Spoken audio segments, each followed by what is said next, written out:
Hi friends, आज हम लोग बात करेंगे section 44 AD of income tax act 1961 और उसके अमेंडमेंट के बारे में।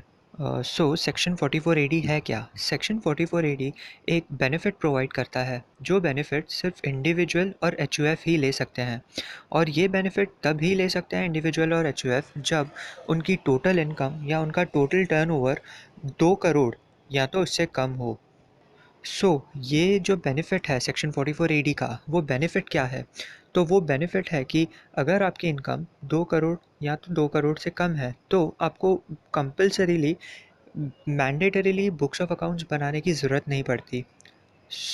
अगर आप बुक्स ऑफ अकाउंट्स मेंटेन नहीं करोगे तो आपकी इनकम और उस पर टैक्स कैसे कैलकुलेट होगा? सेक्शन 44 एडी में एक कंसेप्ट है जिसे हम प्रिजम्प्टिव इनकम कहते हैं। प्रिजम्प्टिव इनकम बेसिकली है क्या? प्रिजम्प्टिव इनकम में ये कहा गया है कि अगर आपका टर्नओवर 2 करोड़ या उससे कम है तो आपका 8% टोटल इनकम अज्यूम किया जाएगा और उसके बाद आप पे स्लैब एप्लीकेबल हो जाएगा।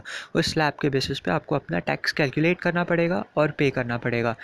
लेकिन अ, जैसे ये हलचल चल रही है कैशलेस इकोनॉमी के बारे में, तो एक बेनिफिट प्रोवाइड किया गया है, यानी कि एक अमेंडमेंट किया गया है सेक्शन 44 एडी में।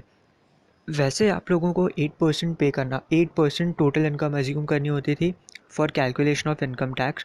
बट अगर आप तो कुछ ट्रांजैक्शंस ऑनलाइन करें, यानी कि जो ट्रांजैक्शन आप कैश में नहीं करते हो, तो उसके लिए आपकी टोटल इनकम 6% अज्यूम की जाएगी, यानी आपका प्रिजम्प्टिव इनकम रेट 6% हो जाएगा।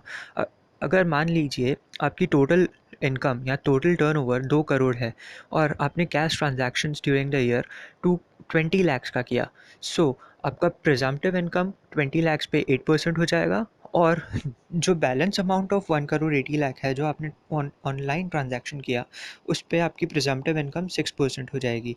दोनों का जो एडिशन होगा 8% of 20 lakhs and 6% of 1 crore 80 lakhs, जो टोटल इनकम दोनों का आएगा उस पे आपको स्लैब के बेसिस पे अपना टैक्स पे करना पड़ेगा।